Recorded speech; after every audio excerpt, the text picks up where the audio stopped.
দর্শক এই বিষয়ে আরো জানাতে গাজীপুর থেকে সরাসরি যোগ দিচ্ছেন আমাদের সহকর্মী কামাল হোসেন বিপ্লব। বিপ্লব, এই যে আজকের যে কর্মসূচি গাজীপুরে এর প্রভাব কেমন দেখছেন, মানে অপারেশন ডেভিল হান্টের প্রভাব কেমন দেখছেন এবং গাজীপুরের সর্বশেষ পরিস্থিতি কি?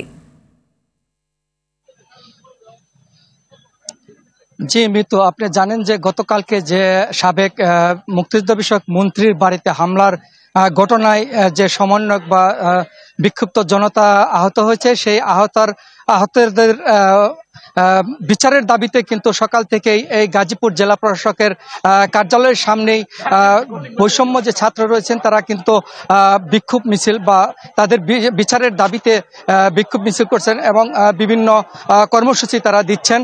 সারাদিন কর্মসূচির শেষে কিন্তু বিকালের দিকে কিন্তু জেএমপি যে কমিশনার রয়েছেন তিনি কিন্তু ঘটনাস্থলে এসে পৌঁছেছেন।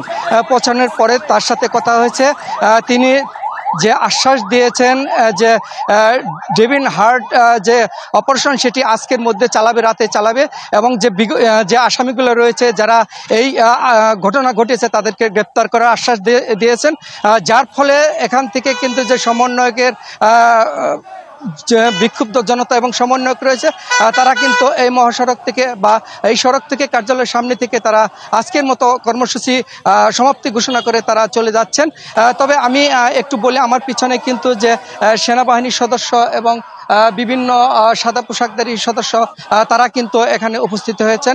আপনারা দেখতে পাচ্ছেন যে সকাল থেকে কিন্তু এই গাজীপুরটা থমথমে পরিবেশ বিরাজ করছে এবং জনমানসের মনে একটি আতঙ্ক সৃষ্টি হচ্ছে। তবে এই পুলিশ জেএমপি কমিশনার আশ্বাসে কিন্তু তারা আজকের মতো কর্মসূচি সমাপ্ত ঘোষণা করেছেন। তবে আমি একটি বিষয় আপনাকে জানিয়ে রাখি যে গাজীপুর সদরের যে ভারপ্রাপ্ত কর্মকর্তা ওসি রয়েছেন তাকে কিন্তু প্রত্যাহার করে নেওয়া হয়েছে।